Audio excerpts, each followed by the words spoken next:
the recording. So good morning. I'm here. I'm Jason Litzenberg, and I am replacing Magdalena Madani, who normally has this role. I'll just quickly give you the rules of engagement, and then I will pass it on to Chanel, who will make introductions for the day. So first and foremost, please keep your microphones off if you are not talking at that moment in time. And if you don't keep your microphone off, I will shut it off for you. And please keep in mind that this is being recorded. So this will be uploaded to the web so that other folks who are not here today can view it later, or you can actually go back and view it again yourself. And so, yeah, I will. At that point, I think I covered the main rules of engagement. Magdalena always makes this look so easy, but I will go ahead and pass it on to Chanel. And Chanel, if I forgot anything, please fill in for me.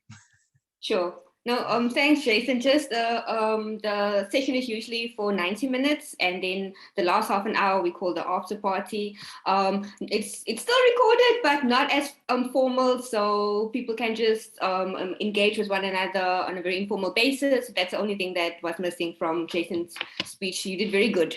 Okay, so today I have the honor of introducing Dr. Robin Sabino. Dr. Robin Sabino is a professor emerita in the English department at Auburn University. The research interests include linguistic contact, variation and change, and the working of language in the human brain. Previous published work include a chapter in Integration Linguistics and Philosophy in the Global South, 2021, Languaging Without Languages, Beyond Trans, Pluri, Metro, and Multi, 2018, and Language Contact in the Danish West Indies, Giving Jack His Jacket, also 2018. A forthcoming book chapter on the US Virgin Islands will appear in the Handbook of Caribbean Languages and Linguistics. And some of Dr. Sabino's honors include Auburn Alumni Association 2014 Minority Achievement Award, and also the Auburn University Research Award in the study of diversity. Today, Dr. Sabino will speak on Giving Jack His Jacket, Linguistic Contact in the West Indies. Dr. Sabino, you can now share your screen. We're happy that you're here with us today, and the floor is yours. Thank you. Welcome, everyone. And we have, come on. There, we have success. To give Jack his jacket is a double entendre. Broadly, it means to give credit where credit is due. More narrowly, it refers to paternity. The red circle on the slide locates the Danish West Indies. In this colony, as elsewhere in the Caribbean, Africans and Europeans experience the displacement and challenges of plantation economies in profoundly different ways. The monograph I'm discussing today provides a linguistic history of the colony, focusing primarily on the agency and rich cultural resources of the West African persons forced to make the small arid island of St. Thomas their home. In doing so, my argument lays bare a crucial link between identity formation and linguistic choice. The Spanish, the British, French, Dutch, Latvians, Danes, and Swedes established Caribbean colonies. Europe's repeopling of this part of the world produced the largest coerced population movement in human history. Communities of indigenous peoples were decimated, the lives of tens of thousands of Europeans and 12.5 million Africans were permanently altered, as were untold others who were left behind. The monograph has its deepest roots in my 1990 dissertation, which grappled with the phonological variation in field recordings of conversations with the last speaker and a collection of texts published in the 1920s. Like the dissertation, the monograph assumes documentation of Virgin Islands Dutch Creole was composed of 3 varieties: Neger Hollands, developed by Africans and their descendants, Hoek Creole, developed by the Euro-Caribbean settler population, and a liturgical lect created by missionaries. I still understand the colony's linguistic development in terms of inter and intra-speaker variation that initially developed as Africans incorporated heritage linguistic resources and input from their oppressors into a means of communication and self-identification.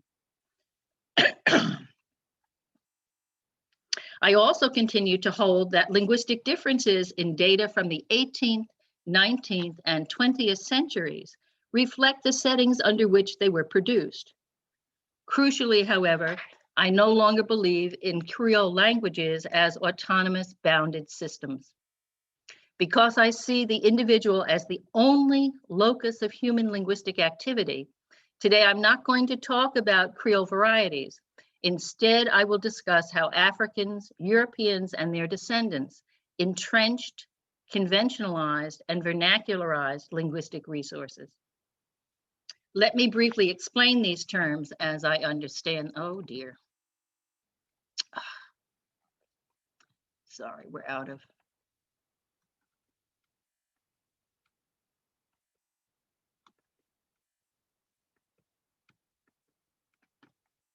Yes.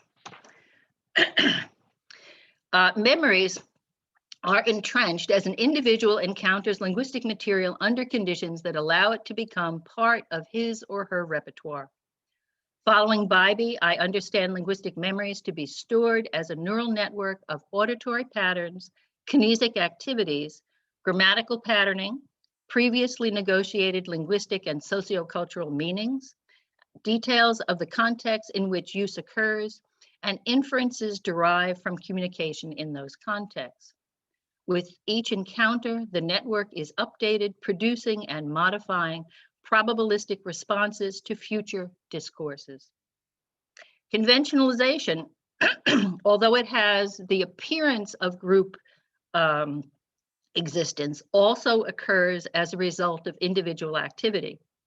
As probable alternatives circulate within a sociocultural group, overlapping associations develop in the brains of multiple individuals. Importantly, similar expectations for the deployment of available linguistic resources also develop. Because deploying one's linguistic resources is agentful, it is characterized by moment-to-moment unpredictability. Nevertheless, individuals often choose high-frequency patterns. Crucial to what happened in the Danish colony, conventionalization can occur as entrenchment progresses. Form meaning potentials not only conventionalize, they reconventionalize over time, producing linguistic change. Because identities are situated and interactively constructed, as we enact our linguistic choices, enact our sociocultural affiliations and stances, we create categories that make identity performance and perception possible. Indexes link variant choice to identity positions. In parallel to conventionalization, which is also individual, vernacularization occurs when multiple individuals entrench similar indices. And like conventionalization, vernacularization plays a role in what has been studied as language learning and linguistic change.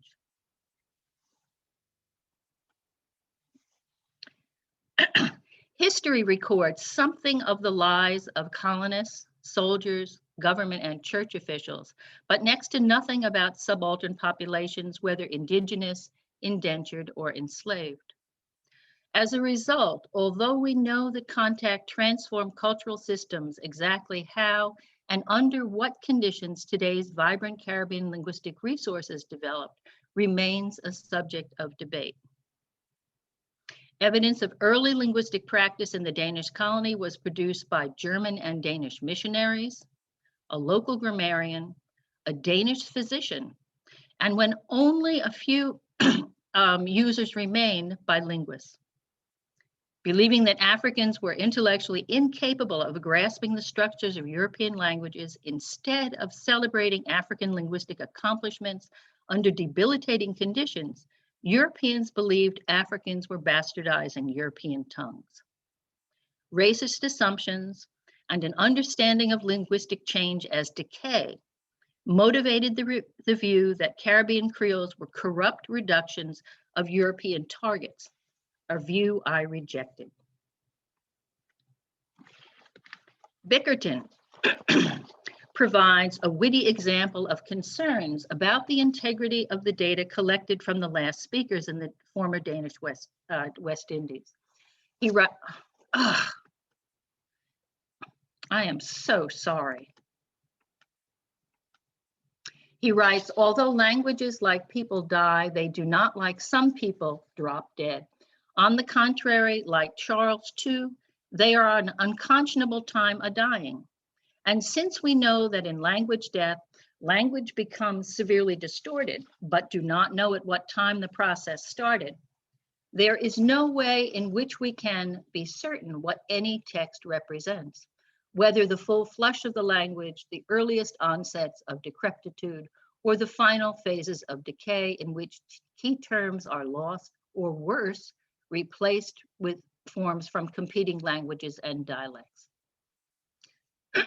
Taking what Den Besten and Vanderbilt characterize as a, quote, rather radical, end quote, approach, I assume there was considerable undocumented linguistic activity from the beginning of colonization. Giving Jack his jacket explores who would have spoken to whom under what conditions. I conclude that the emergence of Afro-Caribbean linguistic resources in the Danish colony reflects subaltern negotiation of a virulent, exploitive environment.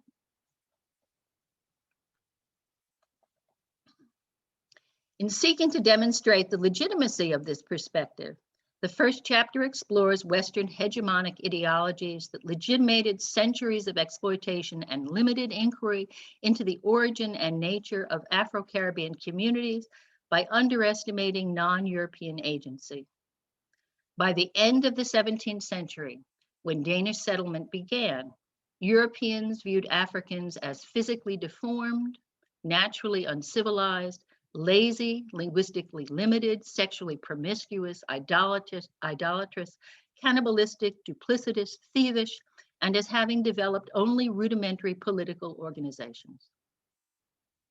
Despite geographic proximity and material interdependence, cultural asymmetries emerged at the beginning of colonization. The second chapter draws on psychological and sociolinguistic research focusing on identity and the conventionalization of linguistic resources in asymmetric social situations. I also explore archaeological and ethnographic studies and historical sources in order to characterize African and Afro-Caribbean responses to what Hall calls, quote, hubristic Eurocentrism, end quote.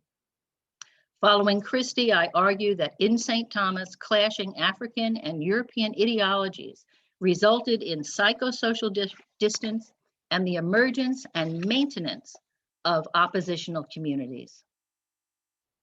Those who survived capture and transport faced permanent residence in the colony, brutally separated from family and community. As they reconstituted their social selves, they developed local linguistic resources. Olwig points to developing network ties by the early 18th century. In contrast, Europeans initially saw residence in the colony as temporary, desiring to return to their homelands as soon as possible.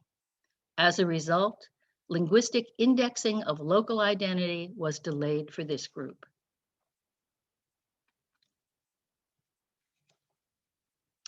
Chapter 3 discusses the colony's history and demographics. Denmark began transshipping Africans in the 1650s. The first colonies, free or indentured Europeans, arrived on St. Thomas in 1672. Of the 190 persons landed, fewer than 30 were alive after 7 months. Death rates remained high, and with replacements rather than births contributing to the colony's population for the next 15 years. The first slave ship arrived 1 year later in 1673, adding to a very small population of enslaved persons brought from other Caribbean islands. This year also saw the arrival of Dutch planters. In 1680, there were 156 free persons, primarily Dutch, Danish, and English, and 175 enslaved persons, including one indigenous individual, living on St. Thomas in the 3 residence types shown on the slide. I contend that African entrenchment occurred in both African-only and mixed households, but that it is the latter that is particularly relevant to the colony's linguistic history. And you'll notice that the ratios are very, very tight.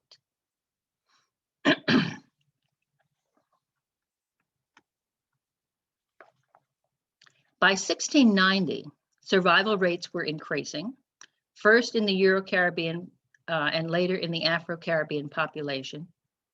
Beginning in 1700, enhanced economic opportunity and substantial improvements in infrastructure made permanent residence attractive to the colony's elite. Increasing wealth produced large domestic staffs of enslaved persons. Personal attendance became common in these households. St. Thomas agriculture peaked in 1725. Thereafter, trade dominated. In 1718, Denmark settled the island of St. John from St. Thomas. Plantation activity expanded to that island. In 1733, Denmark acquired St. Croix. The flat, fertile terrain of that island and the devastating St. John uprising in the same year, in which 150 Amina held the island for more than 6 months, occasioned a second population shift. By the 1730s, a small, free, urban Afro-Caribbean population exists in St. Thomas. A century and a quarter after the arrival of the first cohort of Africans, more than a third of the free Charlotte Amalia population was of African descent. By the 1780s, St. Thomas commerce is dominated by Americans. The colony is occupied by the British in 1802 until 1805, and again between 1807 and 1815. By this last date, the colony's free Afro-Caribbean population had surpassed the Euro-Caribbean population. Slavery is abolished in 1848.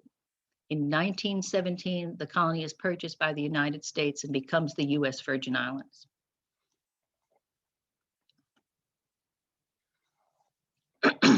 These historical events have linguistic implications.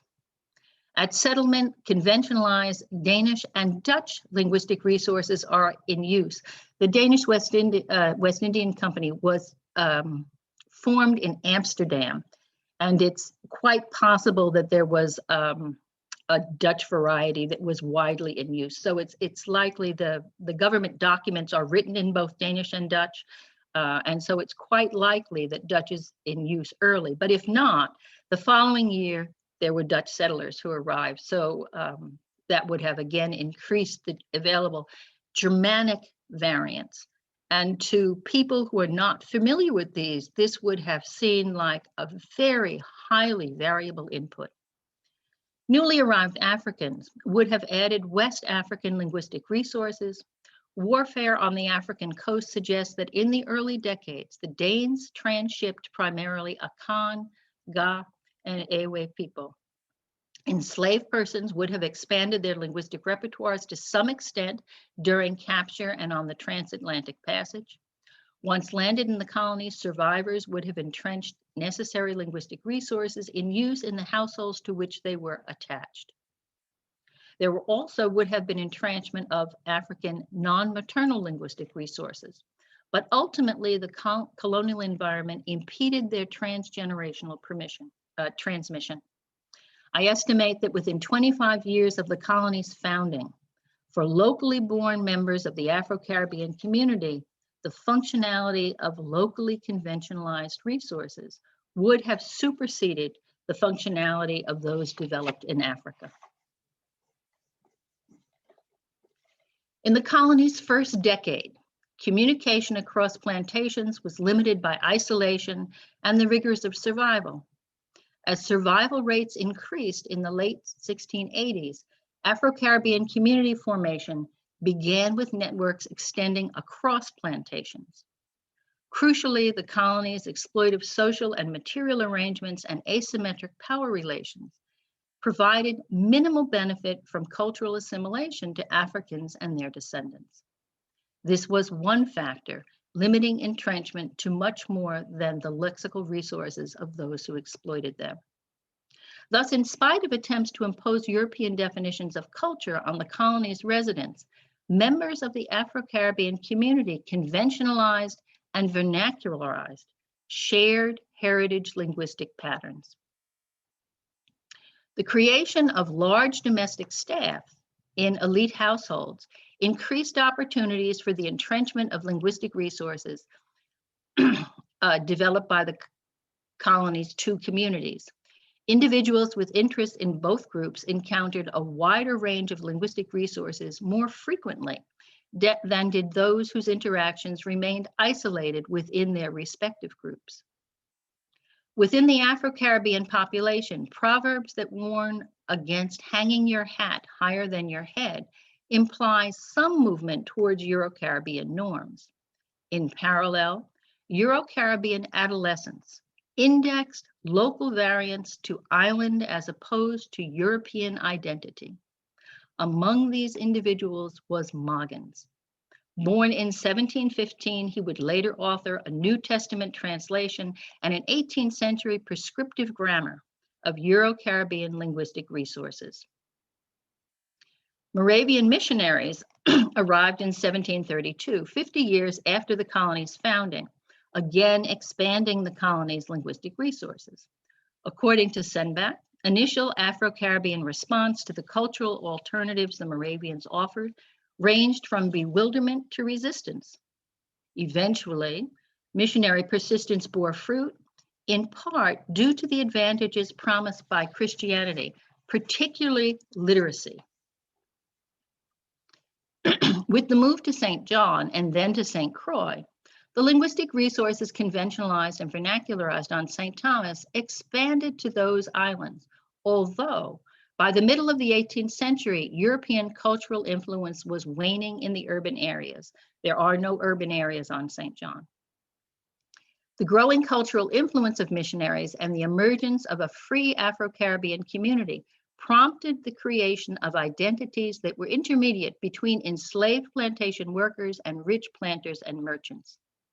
Members of this group produced linguistic forms that drew on positively indexed features of Euro-Caribbean speech and the missionaries' evangelical texts.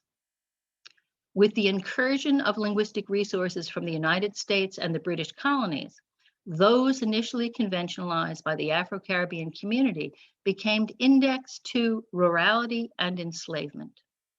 By the 1870s, those resources are dominant only among the oldest generation on St. John. By the 1930s, their use is limited to older adults concealing information from children.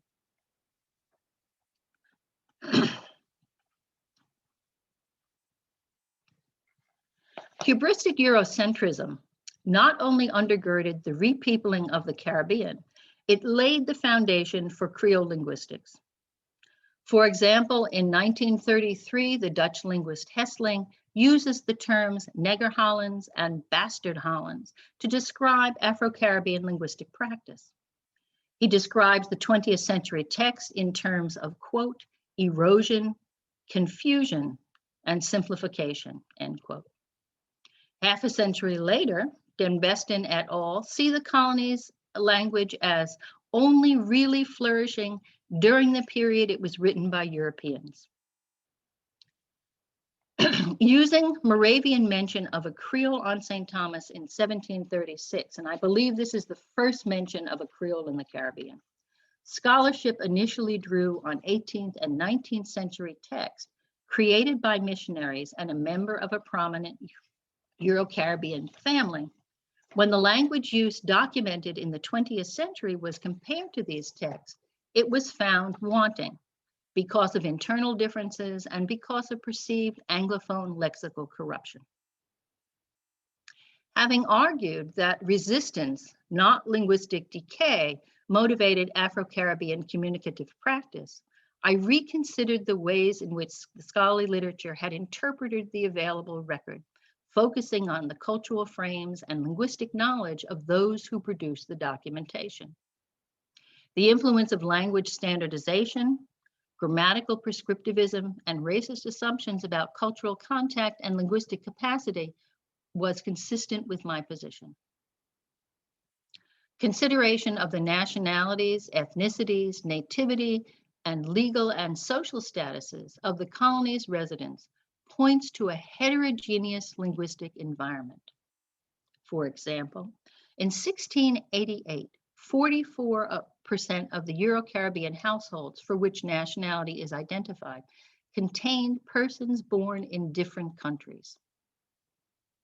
Moravian missionaries, whom Graves describes as, quote, secondary speakers who tampered, end quote, with actual practice, were influenced by notions of grammatical correctness and concerns that the Afro-Caribbean linguistic resources were not suitable for worship. Nevertheless, when proselytizing in Dutch failed, they began to make use of local words and grammatical elements. The syntax of their text is unlike linguistic practice anywhere in the Caribbean. Moggen's grammar was prepared for Lutheran teachers and missionary ministers, was published in 1770. He announces at the beginning of his grammar that his focus is on the linguistic choices of the Euro-Caribbean community, since he too found those conventionalized by Africans and their progeny as deficient. As Sprouse puts it, his aim was to, quote, alert those who would learn the language to African linguistic features and to denounce them. Denmark established trading relations with the American colonies very early, in 1715. By the 19th century, the linguistic impact of American financial interests and discussions of abolition circulating on nearby British islands were such that the colonial government argued for English instruction in public schools. Pontoppidan, a Danish physician serving in the colony from 1876 to 1881, documents the oldest St. John residents using linguistic resources developed by the Afro-Caribbean community. In the 20th century, linguistic documentation appears.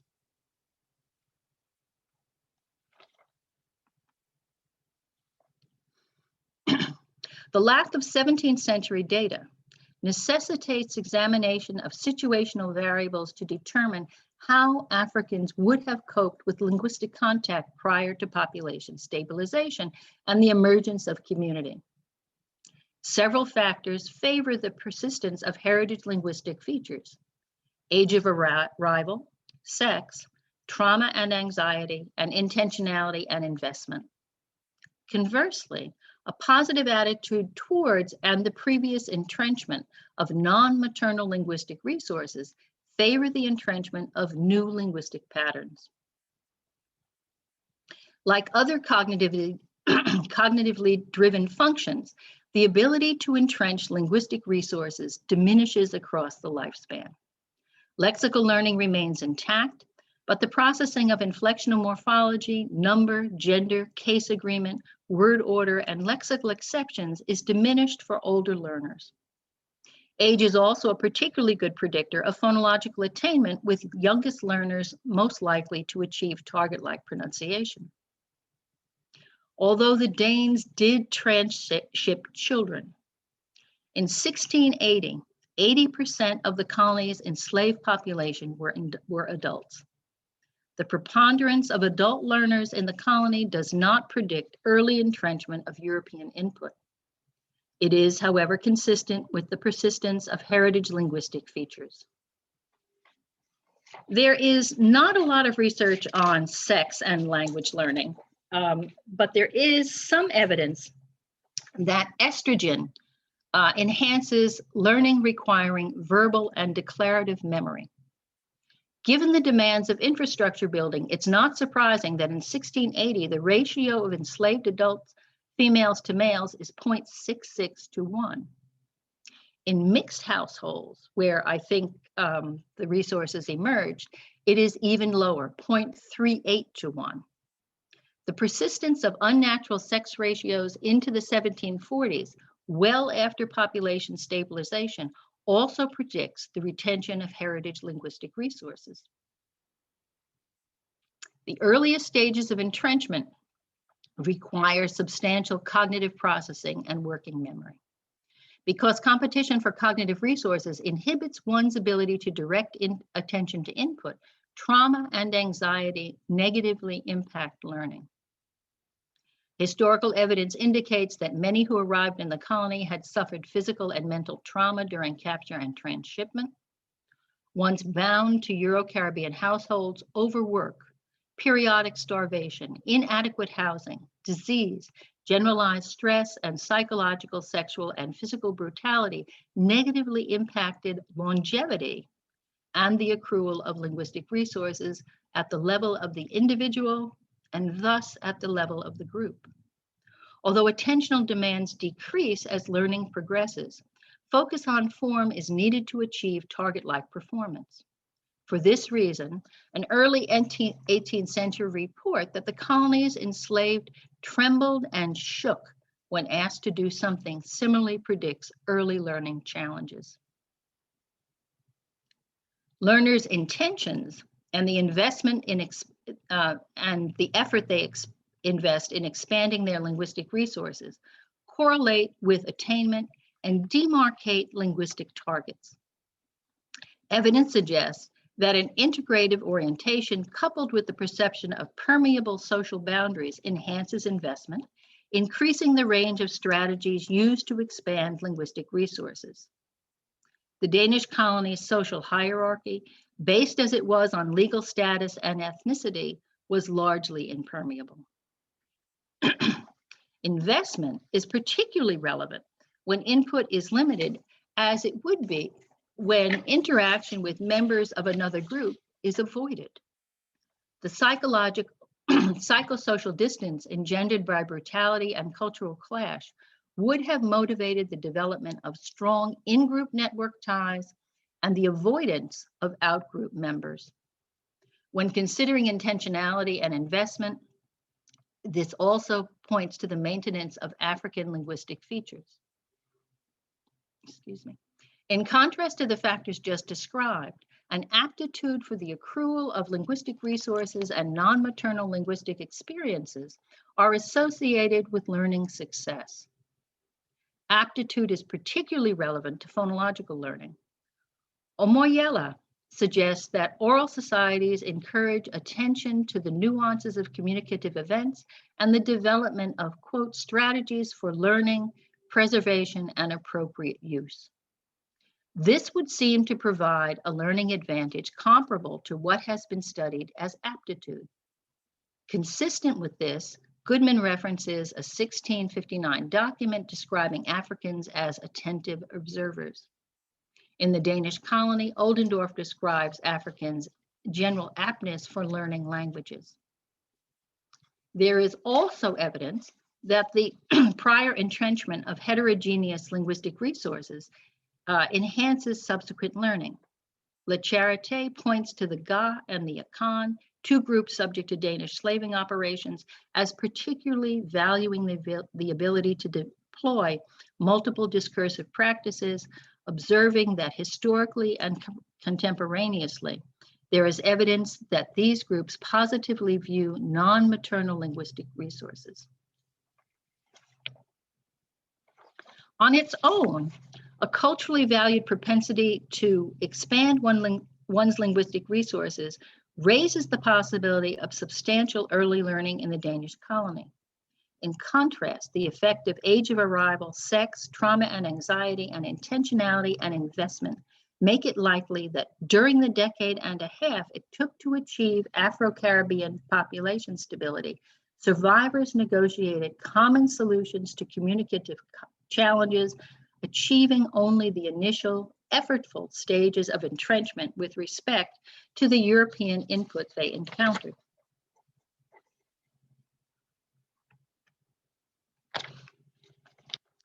Because learners negotiate, oops, sorry, we're not there yet, but let me go back. Because learners negotiate communication in specific contexts, social relations crucially determine the nature and frequency of interaction. Focusing on the early settlement period when entrenchment is most effortful, I next considered what research predicts about input processing, negotiation, and output in light of the colony's socio-historical context. Initially, Africans shared little to no linguistic resources with the colony's European population. Survival necessitated some degree of entrenchment in cross-group communication. However, typological differences, the heterogeneous input produced by Europeans, primarily from Denmark, the Netherlands, and the British Isles, psychosocial distance, and minimal opportunities for negotiation, limited entrenchment to lexical items. In contrast, among Africans, shared cultural and linguistic knowledge, as well as similar typological features and areal patterns, common goals, and following Pearce, the ability to impose reception, provided for the negotiation of comprehensible input and output. It's reasonable to assume that in the culturally heterogeneous colony, individuals encountered input that differed both qualitatively and quantitatively, and that they differentially attended to and processed the input they encountered. Initially, there would have been instability and idiosyncrasy as individuals isolated and in European households struggled on their own. Later arrivals who were domiciled with surviving members of the early cohorts would have had the benefit of a linguistic buffer between themselves and those who exploited them. The first generation of locally born children encountered the linguistic resources circulating in the emerging Afro-Caribbean community. Widely shared and highly regarded features, whether retained, adapted, or adopted, would have had the greatest probability of continued use. Those features from whatever source that resonated with the greatest number of survivors became part of the Afro-Caribbean community's linguistic repertoire.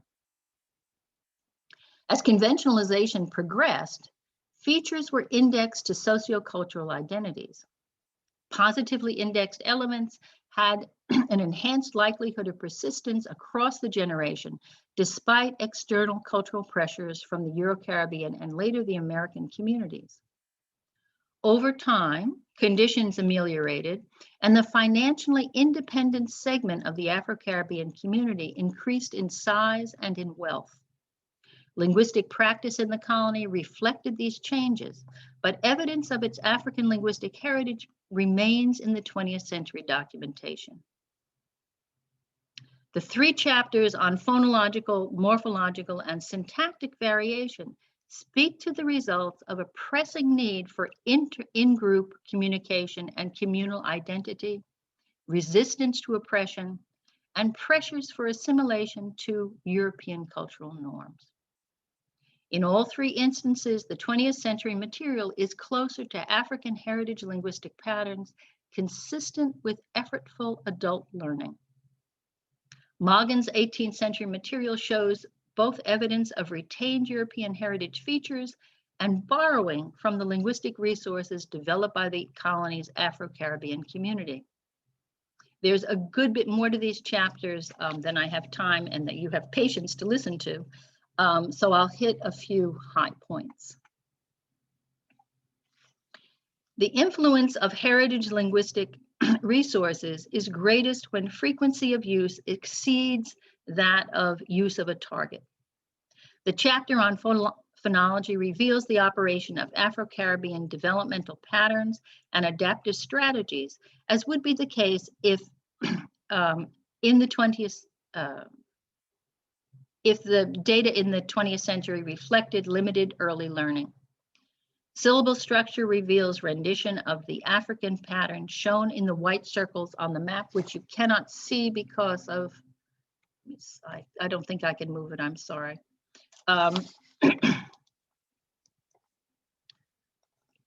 Adults whose heritage syllable patterns are less complex than those of a target community proceed through developmental stages, the first of which reflects heritage linguistic structure.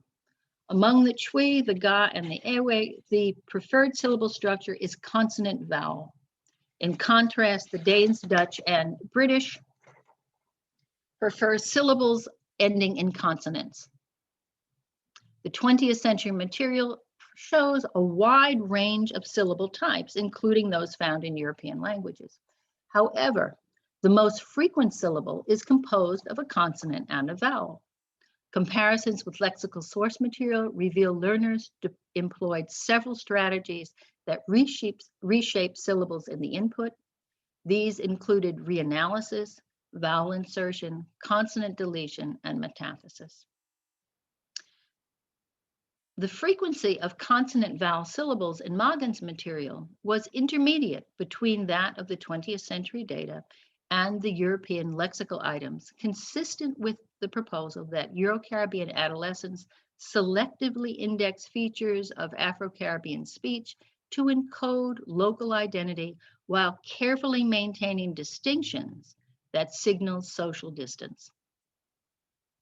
Word final vowel copying, a type of vowel insertion, provides insight into conventionalization during negotiation within the Afro-Caribbean community, as it satisfies the requirement of harmonic feature sharing regardless of a user's linguistic background.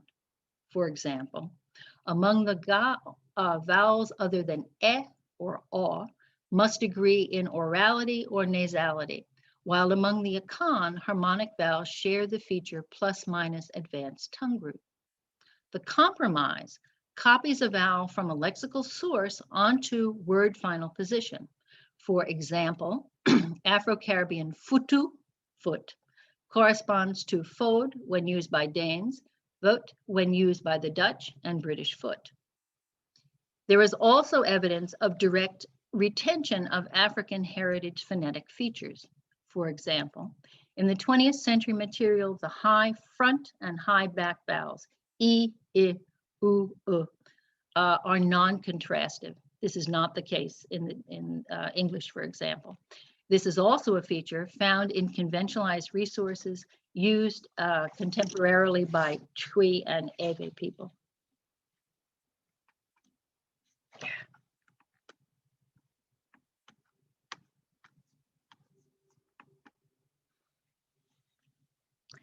Plural marking in the 20th century similarly shows affinity to plural marking in Africa, as it does throughout the Caribbean.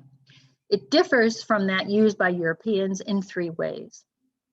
The first of these appears on the map, which again you cannot see. In the 20th century material, the same form is used to encode third-person plural, they in English, the additive noun plural, goats in English, and the associative plural. In Northern Europe, when associative plurals appear, they are paraphrastic. So for instance, in English, mama and them, mama and associated others. A second characteristic is the semantic features that constrain plural marking. For example, among the Akan, a plural suffix is used with human referents. Among the Ga, the plural suffix is used primarily with animate nouns. The second pattern occurs in the 20th century material. The third characteristic is the pragmatic determination of plural marking. In the 20th century material, plural marking is optional on definite nouns. Indefinite nouns are not available for plural marking. This pattern is partially replicated in Magen's. Although he marks indefinite nouns, their frequency of marking is less than that of definite nouns. Additionally, the semantic features that trigger marking are different. In the 20th century material, the marking of definite and non-human animate nouns is the same, while Magen's marks definite and inanimate referents. As with syllable structure, the similarity between Magen's and the 20th century material are attributed to partial borrowing of features developed by the Afro-Caribbean community. Differences reflect heritage linguistic patterns.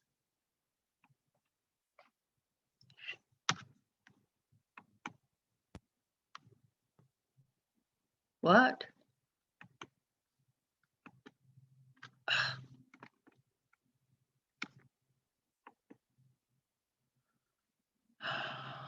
Let's see. I'm not sure how to make it big.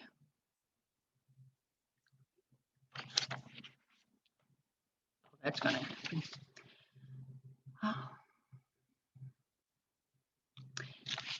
This,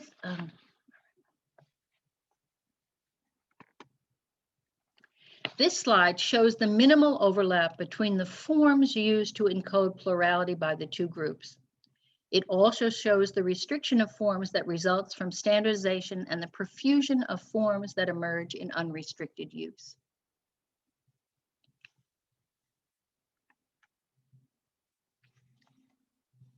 In the 20th century data, coordination, subordination, complementation, clause chaining, and verb serialization are used to express complex events. Serial verb constructions are monoclausal, occurring under a single intonation contour with no overt markers of coordination or syntactic dependencies. Serial verb serialization is an old, highly diffusible feature documented in use among the Akan, the Ewe, and the Ga. Both asymmetrical and symmetrical serial verb constructions are documented in the 20th century material. It is likely that this feature originates in discourse organization and information packaging strategies that emerged as Africans negotiated processable input and output within their group.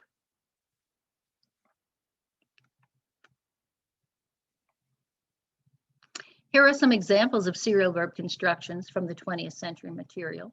The bolded items are the verbs. Often, but not always, the verbs are sequential. Two verb sequences are the most frequent, although longer sequences, as in lo répondez, are also possible.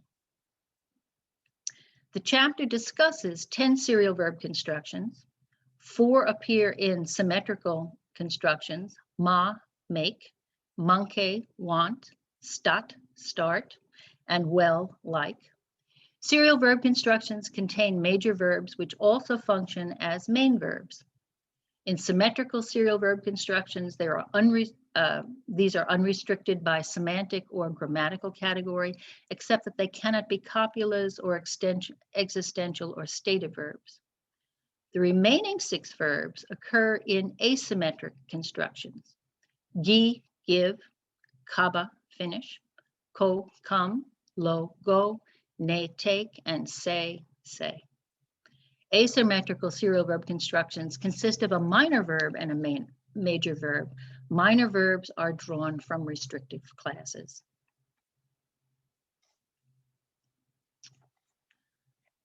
The two types of serial verb constructions have different developmental trajectories. Asymmetrical serial verb constructions grammaticalize as when gi, give, and ne, take come to signal benefactive and instrumental or comminative cases, or when say becomes a quotative or a complementizer. They also participate in grammatical chains as shown here. Alternatively, symmetrical serial verbs lexicalize.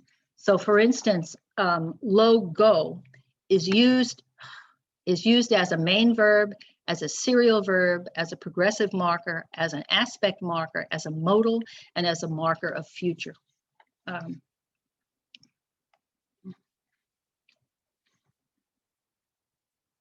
Parkval speculates that serialization can emerge within 19 years of a colony's founding. This maps well onto the stabilization of the Afro-Caribbean population in 1688. Early use of verb serialization is also predicted by the situational constraints, which point to a period of early effortful learning during which communicative imperatives would have led to persistence of heritage linguistic patterns. Moggen's material also demonstrates the retention of a heritage feature, one superficially resembling verb serialization. However, unlike serial verb constructions, bare infinitival complements such as go get, as in go get your sister, display syntactic dependency that emerges with third-person subjects, as in she always goes to get her sister, or she always goes and gets her sister. There are 10 two-verb sequences in Moggen's dialogue with exact parallels in European input. The exception is lo slap, which means go to bed, go to sleep, sleeping, or asleep. This would have been learned from Afro-Caribbean caregivers. The monograph also contains a conclusion and 3 appendices. These are translations of 2 19th century articles by Pontpidin and a glossary of variant forms illustrating the phonological alternatives available to the colony's residents. The online version contains more than 300 sound files of the last speaker. So let me now sum up. Drawing on strands of evidence from a number of humanistic disciplines, giving his jacket identifies agency and identity as key to linguistic resource development in the Danish colony, with implications for the survival of cultural influences throughout the African diaspora. The cultural assumptions that propel the Caribbean's repopulation rendered the creation of new linguistic resources opaque. Consideration of subaltern agency and the role of linguistic choice in identity construction reveals how conflicting worldviews and cultural practices impacted entrenchment, conventionalization, and vernacularization in the Danish colony. The colony's history begins in privation, suffering, and death. Its system of exploitation and oppression begot resistance, ensuring psychosocial distance between Africans and those who held them in bondage. Initially, Africans deployed their existing linguistic resources, adding only what was needed for survival. Population stability in the late 1680s was a precursor to community formation and the conventionalization of linguistic resources. Around 1700, prosperity increased cross-group ties and the diffusion of linguistic features, fostering the indexing of some features of Afro-Caribbean speech to Euro-Caribbean local identity. The Danes acquired St. John long before the variants favored by the missionaries emerged. The economic conditions on St. John facilitated the persistence of early linguistic features into the 20th century. In contrast, on St. Thomas, social conditions ameliorated as miscegenation, the emergence of an Afro-Caribbean middle class, and abolition blurred the lines between social groups. The positive indexing of variants developed by the Euro-Caribbean community and the missions led to the creation of intermediate variants documented in the 19th century, even as American and British cultural economic influence encouraged the adoption of Anglophone linguistic resources. Research on adult linguistic resource expansion provides insight into the colony's linguistic history, refuting earlier explanations rooted in hubristic Eurocentrism. Examination of situational variables suggests that despite a cultural orientation towards linguistic resource expansion, age, sex, the psychological and physical duress of captivity, and the effects of intentionality and investment argue for only the initial effortful stages of entrenchment. The colony's social structure was such that intergroup communication was limited, while communication within the Afro-Caribbean community allowed for the negotiation of comprehensible input and output. As community emerged, communication patterns were conventionalized and vernacularized. Insight from linguistic practice, agency and identity, and the entrenchment of linguistic resources by adults demand that in rejecting hubristic Eurocentrism, we give Jack his jacket. Thank you. No, we don't need to see that. There. Very sorry for the PowerPoint. Oh, no. Thank you so much, Dr. Sabino. It was very highly detailed, informative, and interesting talk that you've given us. Over to you, Prof. Makoni. Thanks, Robin. I've been struggling with two things. I'm trying to answer the following question for myself. Let me start off with the easy one. last week we spent some time talking about relational ontologies, for example, that people do not live in a single container universe, that there are different realities, etc. And there was some discussion about domestic life, etc. So what I've been trying to do to myself is this. I've been saying, if I were to take the analytical apparatus that Marston Prinsloo was talking about from Barrett, the quantum feminist physicist, for example, and then apply it to your data, what happens?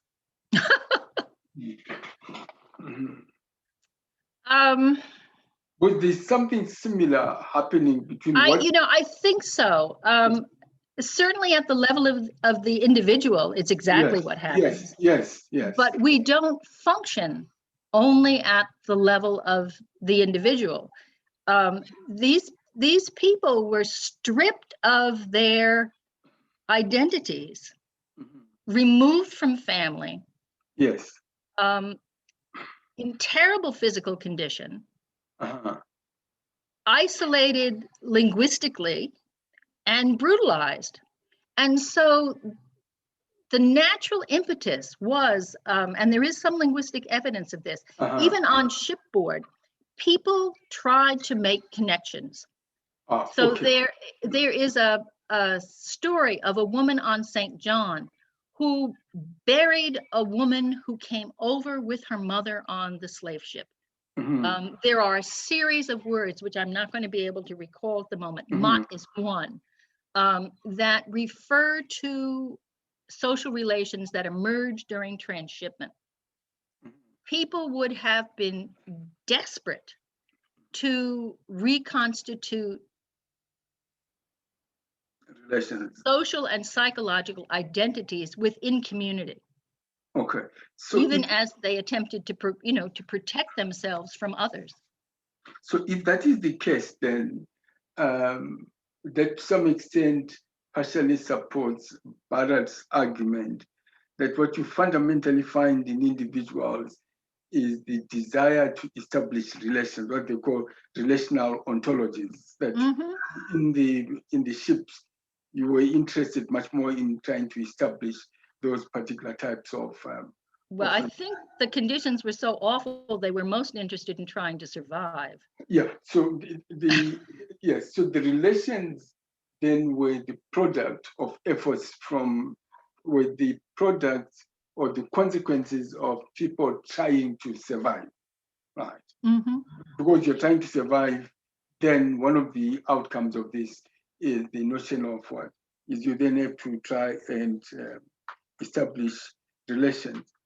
Then the issue that I want to talk to you about before I move on to something else is this issue of different realities within the same space. You kept talking about, let's say, the Caribbean, the GAD, the Airway, and all these different communities. So are you saying that what you were analyzing are people who were living in the same geographical space, but situated in different realities altogether? That they were. I don't think they can be different altogether. Or partially. Because of the brutality of the sitting. I mean, if people did not acquiesce to demands, there were horrific punishments that were meted out. And so, at least superficially, there had to be some appearance of unity. Some appearance of unity. Yeah, but I think that it's been greatly overestimated. In the book, there is an excerpt from one of Morgan's dialogues of a woman and her body servant, and the woman is getting dressed. And the exchange shows very clearly that the enslaved individual just doesn't talk. both probably because she's not invited to talk and probably because she doesn't want to talk. Mhm. And when she does talk, she simply meets the woman's demands and nothing more. And nothing more. Yeah. Okay. So I mean, there is a semblance of shared reality, but like the woman who said she jumped up and cheered for herself, there's consistent division, I think. Okay. Now, this is much more global. How did you intellectually more or less move from talking about Creoles to ending up in your other recent book with making a conclusion that languages may not exist, at least in the form in which we think they do? How did you traverse? Luckily, I have a slide.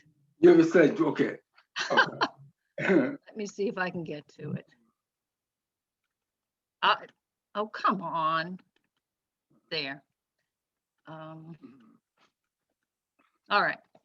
Here are data from Mrs. Stevens was the last speaker. Mr. Joshua and Mr. Roberts were individuals who told narratives to De Young when in the 1920s. So these are the materials that I looked at. The words on the bottom, bo, abo, abobo, obu, bono, op, etc., are the forms that mean above. Yes. And you can see that these speakers use these forms at quite different rates. Right?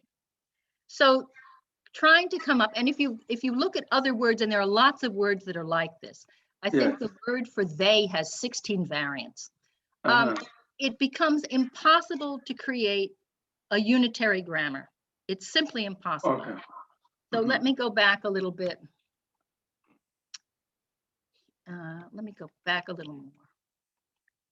Here is a piece of furniture that I had students interview 970 people who self-identified as Alabamians. Yes. And there were 61 different words that were used to name that piece of furniture. Yes. Many of them are shared, right? The first term, and I don't remember what it was used by about 150 people. But about 15 people used terms that no one used. It then becomes, when you look at not only names for odd pieces of furniture, but for all of the forms that we use in our daily lives, it becomes, again, impossible to create a unitary grammar. Okay. And so I had to throw out languages. Okay. I just couldn't, all you get is these curves. Let me give you one more example. These are words from the historical corpus of Historical American English, I think it is, Yes. Koha. Here are all of the forms for modals plus have, right? And again, we see this same pattern. Right?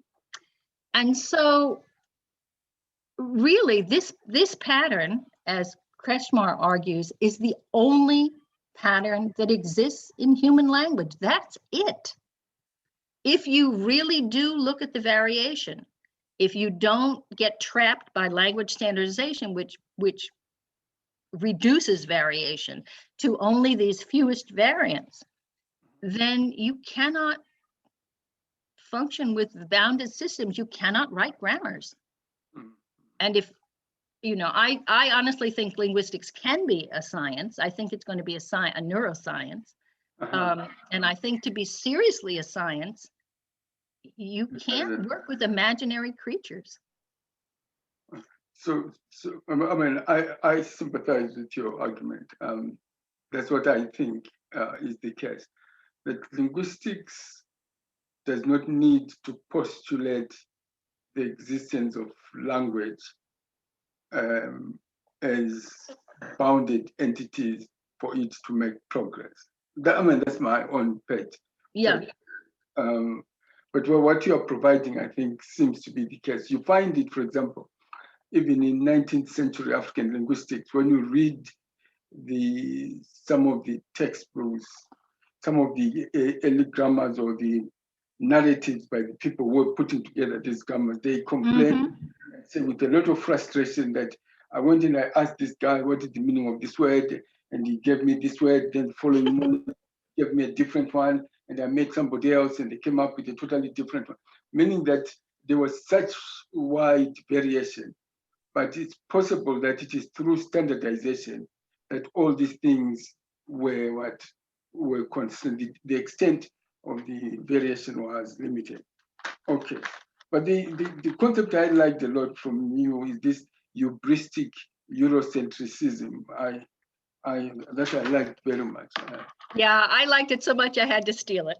I liked it a lot. I liked it a lot. Okay, Chanel, I'm through for the time being. Okay, there are not yet any questions or comments. So please feel free to post or raise your hand if you would like to speak. So Prof. Makoni, if you would like to continue, you may go ahead. Let me then continue. Right. What is the difference between conventionalization and you talk about conventionalization and vernacularization? Conventionalization is the linguistic patterns, the syntagmatic and pragmatic patterning. Okay. Vernacularization is the linking of linguistic forms to stances and identities. So for instance, before I moved to Alabama, I used to talk about pecans, and now I speak about pecans. Okay. And in doing so, which choice I make immediately signals not only my origin, but my affiliation, whom I'm identifying with. Mm-hmm. Mm-hmm. Mm-hmm. Oh, okay. Yeah, I want to get you back to the other argument about languages, and idiolect. Your argument then is that we should focus on the speaker and not primarily on the language. No, there's actually also, there's a nice piece of work done on one of Obama's, the people who, the press person, and he tracked him over 3 years. And there is a difference between patterns of speaking and patterns of hearing. So Yes. It's not just the speaker. And that's why I found the term languaging in John Joseph's work and adopted it because you have to, I think, consider the totality of linguistic practice. So for instance, my vernacularized indexes may not be the same as yours. Yes. We may both hear something and interpret it quite differently. So you are arguing that one of the limitations in linguistics is that it is too much focused on the speaker, but not so much on the hearer. That in this universe, for example, in a universe like this, in which you are studying how languaging occurs in terms of hearing, that would come up with a completely, it would be a much more fascinating experience that you are trying to see how do different individuals hear this particular sound. Yeah. Right. Yeah. The general tendency has been to focus more on it is speaker biased. So linguistics tends to be speaker biased. And ironically, in the Danish West Indies case, it was focused on written texts because it was done primarily by Dutch scholars who could actually read these things because they were so Dutch-like. what is interesting about what you've been saying, which is possibly applicable even to contemporary Africa, is using the general framework you're talking about to analyze contemporary urban African vernaculars. In other words, a similar approach could be adopted to handle Absolutely. situations which are extremely sociolinguistically complex, these urban vernaculars, etc. Right. Yeah. But if that is the case, then my next question to you is, what is the relevance of phonological and morphological analysis when you're trying to carry out research in a highly fluid situation? I think it depends on whether you're looking at where things came from or where things are going. Okay. So for instance, there was some work done in Britain by a woman whose name I'm not going to remember, sadly, looking at the way man, the word man developed into a pronoun form. Yes. Yeah. Right. And so I haven't experienced any of these environments, but my guess is that there's a lot of really interesting, innovative conventionalization going on. So things turning into grammatical elements being used in very interesting ways. And that, for a descriptive linguist, that's something that you might indeed want to track. You might want to see how it develops over time. You might want to try and figure out where it came from. Okay. Right. Sanya. Yes. Prof. Mufwene, you can go ahead. Yeah, it'd be interesting to hear what. Hi, Robin. I'd like to. Hi, Sally. How are you? Fine. I'd like to thank you and congratulate you for such an elaborate and detailed presentation of how. Sorry.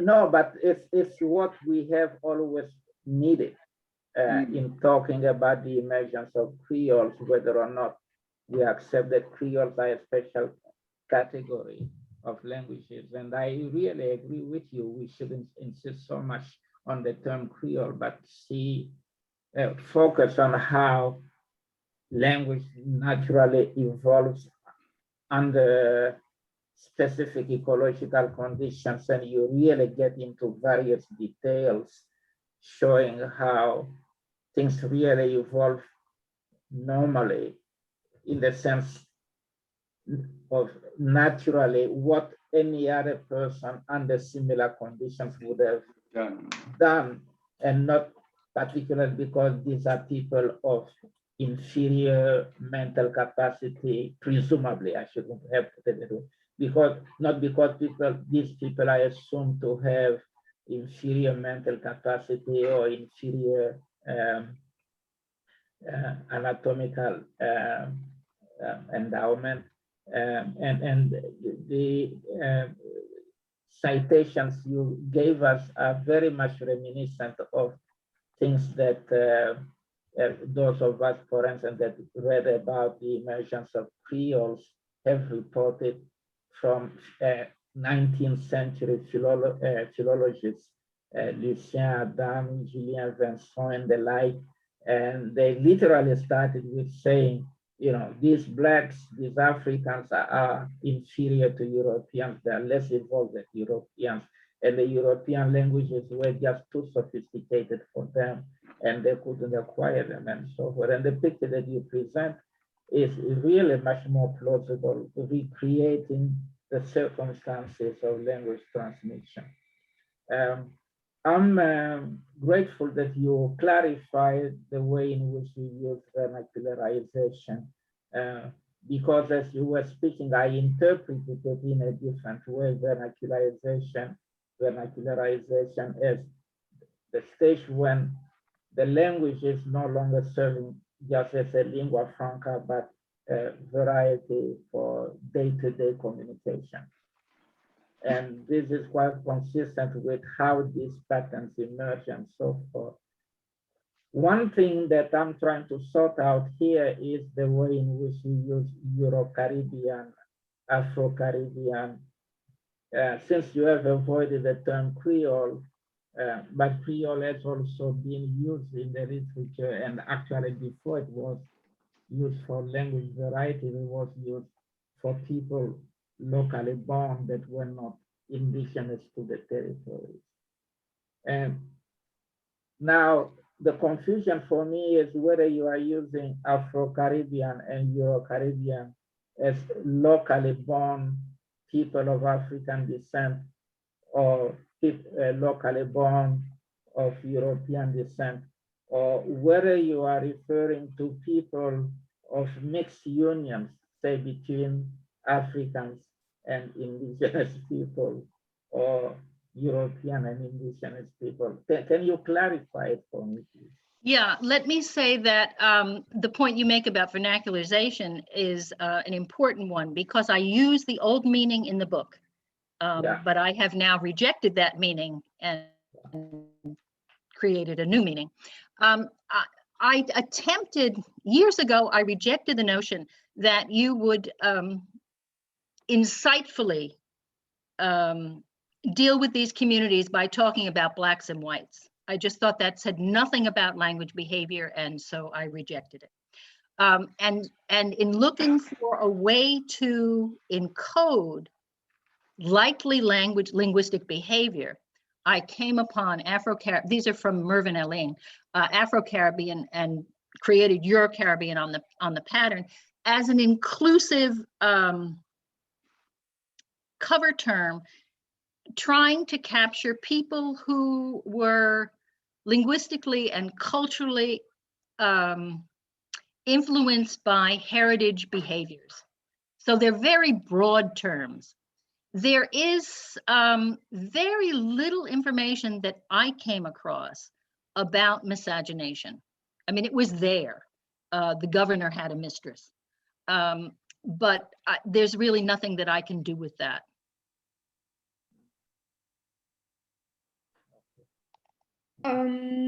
Thank you, Dr. Sabino. There's another comment, question by Prof. Ndlanga. Please comment on the survival vitality of these Creole languages. If the speakers are no longer there, how does this hubristic Eurocentrism live on? Well, there are many very, very vibrant, I'm not going to use the word language.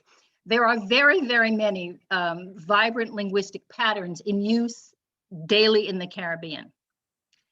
The ones developed by the Afro-Caribbean community in the Danish West Indies exist among Dutch linguists, a Virgin Islands linguist, and myself. Sometimes I speak to my cats.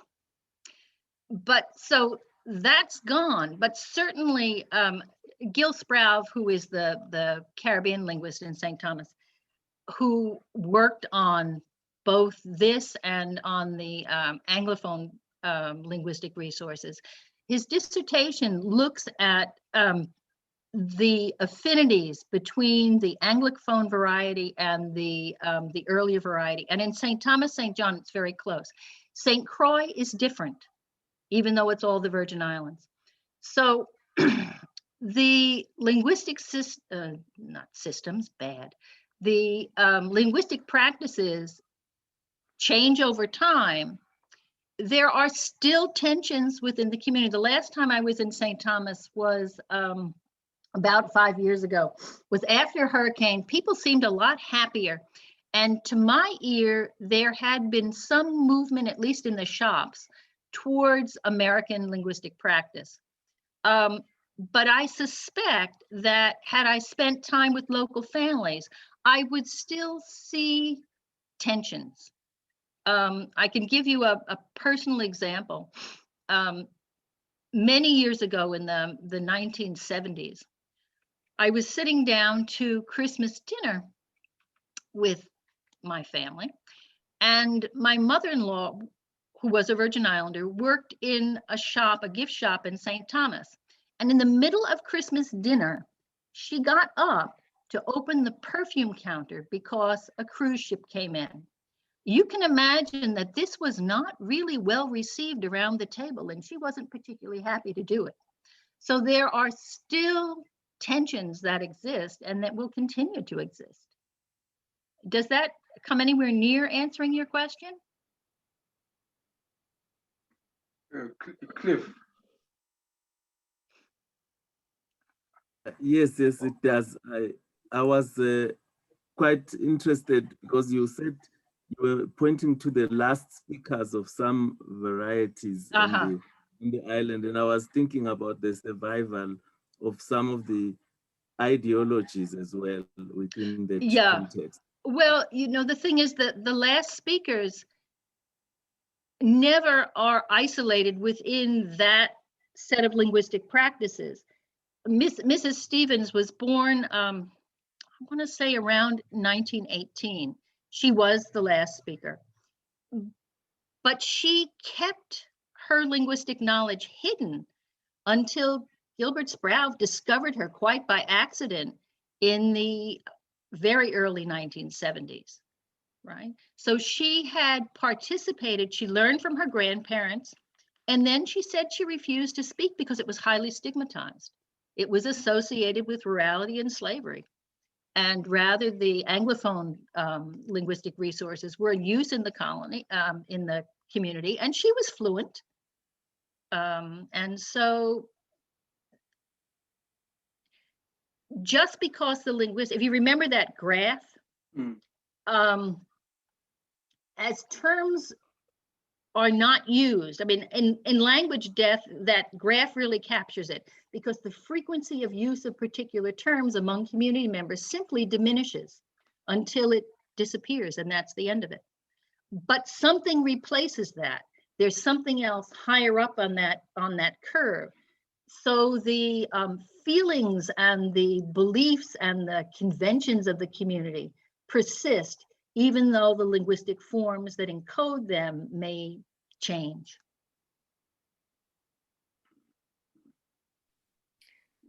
Okay, thank you, Dr. Sabino. We are at the end of our 90-minute session. I just wanted to say who will be speaking next week, and then we can go into the after-party session, which will not be moderated. So next week we have Patricia McFadden, who will speak on contemporarity, crafting new feminist discourses in Africa. That will also be at 9 a.m. US time. Okay, cool. So all the formalities are gone. So yes, whoever can speak and speak. It's